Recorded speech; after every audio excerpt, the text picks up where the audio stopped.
좋은 아침입니다. 무너질 수 없고 실패할 수 없는 진리와 하나님 나라에 속한 사람들입니다. 진리로 더 충만하여서 또 하나님 나라를 위해서 오늘 하루 또 기쁘게 사는 저와 여러분들 되기를 축복합니다. 사도행전 6장 1절에서 7절 말씀 보겠습니다. 그때에 제자가 더 많아졌는데 헬라파 유대인들이 자기의 과부들을 이 매일의 구제에서 빠짐으로 히브리파 사람을 원망하니. 자, 이제 제자의 숫자가 점점 늘어나게 되었고요. 그러면서 교회 안에 위기가 자연스럽게 생기게 되었습니다. 위기가 생기는 게 문제가 아니라 그 위기를 극복하지 못하는 게 문제이죠. 문제는 생깁니다. 위기는 생깁니다. 그런데 하나님 안에는 그것에 대한 답이 있지 위기가 찾아오지 않는 것은 아닙니다. 자, 이 위기를 어떻게 극복하는지 한번 좀 보도록 하겠습니다. 어떤 문제입니까? 초대교회가 굉장히 힘쓴 일은 구제입니다. 고아와 과부를 돌보는 것입니다. 과부들의 명부를 작성해서 구제의 대상으로 삼는데요. 제자의 숫자가 늘어나자 이 일에 엄청난 시간이 사용되어지게 되었고요. 그럼에도 불구하고 또 누수가 있기 때문에 불평과 원망이 생기게 되었습니다. 특별히 같은 과부라도 같은 유대인이라도 헬라파 유대인이 있고 또 히브리파 유대인이 있는데요. 다시 말하면 그러니까 우리로 치면 같은 이제 국민이라도 재미교포, 제일교포가 있는가 하면 한국 땅에 사는 사람이 있는 것처럼 그들도 외국으로 흩어져 있던 그러다가 지금 이제 예루살렘으로 온 이 유대인이 있는가 하면 토종 그 땅에만 있던 유대인이 있는데 하필 헬라파 유대인의 과부가 이 구제에서 빠지는 일이 있고 히브리파는 빠지는 일이 없으니까 이거 차별 아니냐고 왜 차별하느냐고 이런 식으로 이제 원망이 일어나게 된 것입니다. 자, 이 원망은 작은 원망은 아닙니다. 교회 안에 지역별로 지역 감정이 이제 생길 수 있는, 그래서 다시 분열이 이루어질 수 있는 중요한 위기입니다. 복음은요, 참된 교제, 참된 교통, 참된 하나됨을, 참된 그 화평을 주는 것인데 이 화평이 좀 깨어질 위기를 또 맞이하기도 했습니다. 자, 이 문제를 어떻게 대처해야 할까요? 자, 이제 2절 한번 보겠습니다. 12사도가 모든 제자를 불러 이르되 우리가 하나님의 말씀을 제쳐놓고 접대를 일삼는 것이 마땅하지 아니하니. 자, 우선 사도들은 이 일을 그냥 덮어두려고 하지 않습니다. 무시하거나 그냥 화를 내거나 하지 않고 해결책을 찾기 위해서 이 문제와 직면합니다. 일단 모든 제자들을 불러 모았습니다. 그리고 이 앞에서 여러분 지금 좀 당면한 일이 있지만, 여러분 시급한 일이 있지만 더 중요한 일, 우선순위가 무엇인지를 이렇게 분명히 재확인하는 것이 더 중요합니다. 시급한 일을 하면 계속 쫓길 수밖에 없습니다.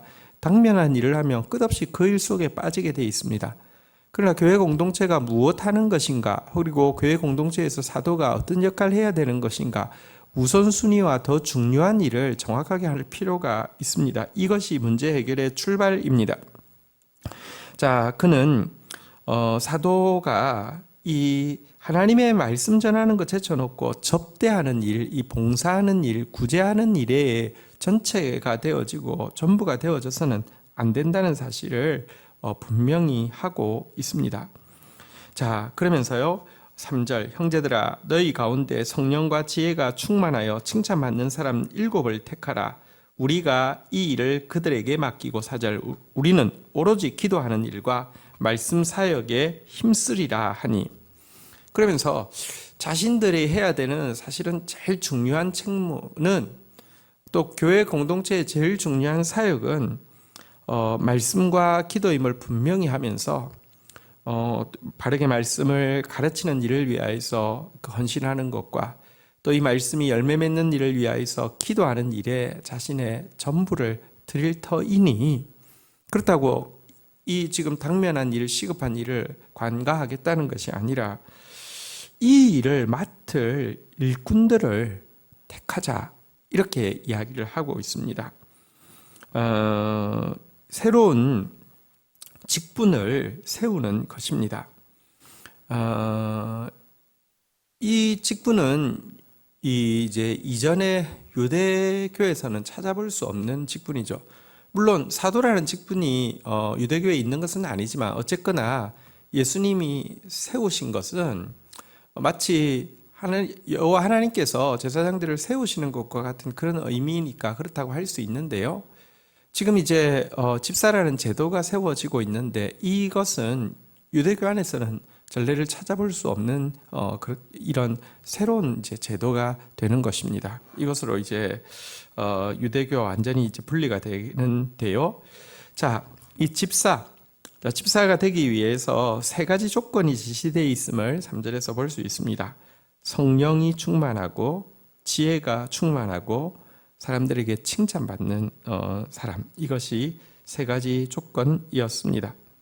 자, 성령이 충만하다, 지혜가 충만하다, 그리고 이제 사람들에게 칭찬받는다.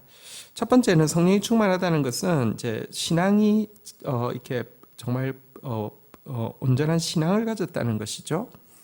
지혜가 충만하다는 것은 자기가 맡은 일을 감당할 수 있는 역량이 있다는 것이죠. 그리고 사람들이 칭찬받는다는 것은 인격적으로 긍정된 사람이라는 뜻일 것입니다. 이런 사람 중에서 7명을 택하라 이렇게 이야기를 했습니다. 자, 이렇게 해서 세워지는 집사라는 제도는요, 원어로는 디아코니아라는 단어인데요, 이제 봉사를 위한 종을 이야기하는 것입니다. 집사는 교회에서 구제의 사역에 수종드는 종으로 세움 받았다는 것입니다. 그래서 오늘날도 교회에 이제 집사라는 제도가 여전히 존재하지만 교회 집사는 그냥 장로가 되기 위해서 혹은 권사가 되기 위해서 거쳐가는 그냥 단계나 혹은 교회 안에서 호칭이 마뜩자느니 그냥 다 집사님 부르는 이런 것으로 생각하는데요. 아니요. 원래 이 집사라는 것은 이제 그 말씀을 가르치는 장로 혹은 다스리는 장로가 기도와 말씀에 전무할 수 있도록 하고 이 교제와 그리고 그 구제와 그리고 봉사의 일을 감당하게 하기 위해서 세운 사실은 대단히 중요한 교회의 직분이고 또 신약교회의 특징이라고 할 수 있습니다. 자, 어쨌든 이렇게 해서 사람을 뽑게 되는데요. 5절, 온 무리가 이 말을 기뻐하여 믿음과 성령이 충만한 사람 스데반과 또 빌립과 브로고로와 니가노르와 디몬과 바메나와 유대교에 입교하였던 안디옥 사람 니골라를 택하여 6절 사도들 앞에 세우니 사도들이 기도하고 그들에게 안수하니라. 자, 이렇게 해서 세워진 7명의 집사의 명단이 나옵니다. 스데반, 빌립, 브로고로, 니가노르, 디몬, 바메나 그리고 니골라 이런 사람들이 세워지게 되었는데요. 이들을 보면 사실은 신문적으로도 다양한 부류가 있고요. 지역적으로도 또 다양한 부류가 있고 경험적으로도 다양한 부류가 있음을 보게 됩니다.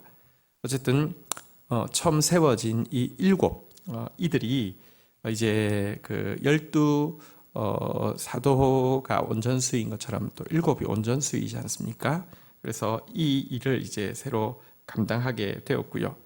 이처럼 위기를 하나님의 방법으로 바르게 해결하자. 그 결과가 어떻게 되었습니까? 7절 하나님의 말씀이 점점 왕성하여 예루살렘에 있는 제자의 수가 더 심히 많아지고 허다한 제사장의 무리도 이 도에 복종하니라. 자, 이처럼 문제가 해결되어지고 위기를 바르게 극복하고 또 특별히 우선순위를 분명히 하고 역할 분담을 철저히 하자 교회는 더욱 왕성해지게 되었습니다. 심지어 허다한 제사장의 무리도 이 도에 복종하게 되었습니다. 다시 말씀드립니다. 위기가 문제가 아니라 위기를 극복하지 못하는 것이 문제이고요. 위기의 극복은 사실은 우선순위를 바르게 하는 것과 또 각자의 역할을 제대로 분담하는 것에 답이 있습니다. 그리고 오늘도 하나님은 정말 믿음 있는 사람, 정말 지혜 있는 사람, 그리고 정말 인격적인 사람들을 세워서 당신의 일을 맡기시기를 원하십니다. 그런 사람들로 또 그런 집사님들로 또 함께 세워져 가기를 주의 이름으로 축복합니다. 주신 말씀 붙잡고 제가 기도하며 나가도록 하겠습니다. 주님 감사합니다. 초대교회에도 위기가 있었음을, 그래서 원망이 일어났음을 보고 위로와 안도를 가집니다. 우리에게도 위기가 언제나 찾아오고 그것 때문에 원망할 수 있는 상황들이 많음을 고백합니다. 그러나 주님, 이것 자체가 문제가 아니라 이것을 해결할 수 없음이 문제임을 깨닫게 됩니다. 주님, 먼저 교회가 무엇하는 것이며 또 각 직분이 무엇하는 것인지 우선순위를 정확하게 하게 하여 주옵소서. 특별히 미천한 종을 말씀 사역자로 세워주셨사오니 기도와 말씀에 전념하게 하여 주시고 또 교회의 소중한 집사님들 세워주셨사오니 하나님 정말 돌아보고 또 섬기며 구제하며 그 영혼들을 섬기는 종으로서의 역할을 감당할 수 있도록 도와주시기를 간절히 간구하고 소원합니다. 성령의 충만한 믿음의 사람 되어지게 하여 주시고 지혜에 충만하여서 감당할 수 있는 사람 되어지게 하여 주시고 칭찬받는 인격자들 되어질 수 있도록 교회 직분자들 한 사람 한 사람 붙들어 주시옵소서. 위기를 잘 극복함으로 말미암아 도리어 더 하나님의 말씀이 더 왕성하고 흥왕하고 세력을 얻는 교회가 되어질 수 있도록 축사하여 주옵소서. 예수 그리스도의 이름으로 기도 올립니다. 아멘.